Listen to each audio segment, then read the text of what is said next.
Welcome everybody to another Tomoranimo special feature. Today we're going to be highlighting Ghost Story 1. We have a very lovely guest today. We have Taylor Matthews, and she's one of the stage managers for the show. Hello Taylor, how are you? Good, how are you? Can you explain to us the daily process of the show and what you do on a daily basis to make sure the show runs smoothly?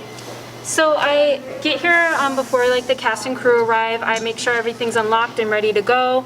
And then we make sure the stage is swept for all of the actors so that they can be safe.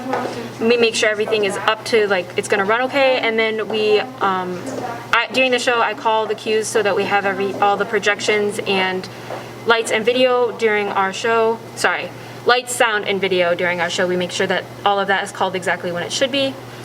At the end of the show, I make sure everything's all locked up and put away. And then we just come back and do it again the next day. That's amazing. She really is the glue that holds everything together. Up next, we're going to talk with AJ, and they are one of the lighting designers for Ghost Story 1. Hi, AJ. Hi, how you doing? I am wonderful. Can you show us what you do for the show and show us all of the cues that you have to run during the show? Of course. So basically, I have a laptop here with the program that we use to program all of the lights for this show, and I designed all of the cues that a person who comes to see the show would see.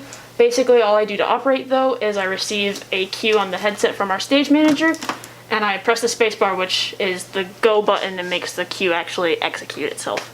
And then I also, because we are limited with the operators, I also run our projections, which is basically a similar process. I get a cue, and then I hit the spacebar in the program so that the projections will go. That's basically all I do. That's amazing, and we really appreciate all of the work that you do because it's just, I cannot do that, so that is really incredible. This is the lovely scenic set, and this took around 2 weeks for all of it to be built in the lovely scene shop. So we're going to go over here and we're going to talk to Meg, who is one of the Foley designers. Follow me.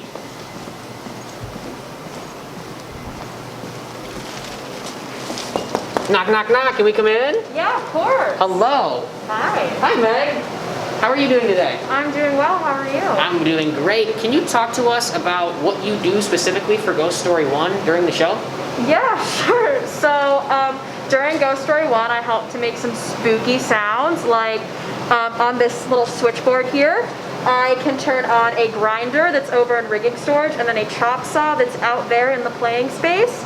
I also take this air hose here and put it into this bucket of nails to make some other scary noises inside the metal shop. And then at the end, when one of our characters gets into a little bit of a sticky situation, I come over here and I do some welding at the end, which is why I'm wearing my welding jacket.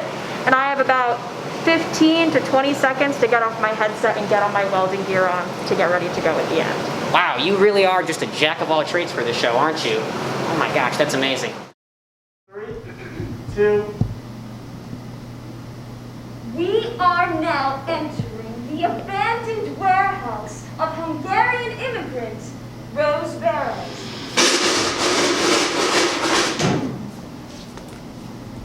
I'm sorry. I'm sorry.